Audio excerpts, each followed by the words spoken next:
અદિતિના ઉપવાસથી, અદિતિની આરાધનાથી સ્વયં ભગવાન યજ્ઞ નારાયણ ત્યાં આગળ પ્રગટ થયા.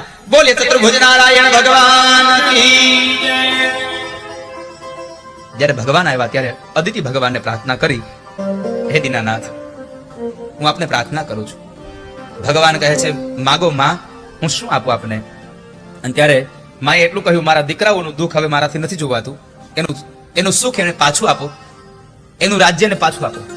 ભગવાન કહે છે, માં, અત્યારે હું બલિને મારી ન શકું, મારું યજન કરે છે.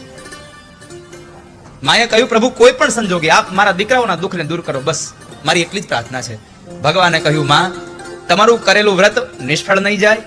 હું તમારા વ્રતને લઈ પ્રસન્ન થયો છું, તમને માગવાનું કહ્યું છે.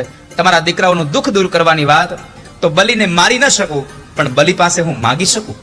માટે હું બલિ પાસે જઈ યાચક બનીશ, એની પાસે હું માગીશ, અને તમારા દીકરાઓનું સુખ હું એને પાછું આપીશ. આટલું કહી અને ભગવાન એ જ સમયે ચતુર્ભુજ રૂપને અંતર્ધાન થયા. ભગવાન 7 વર્ષના નાના બાળકના રૂપમાં પ્રગટ થયા. બોલીએ વામન ભગવાન કી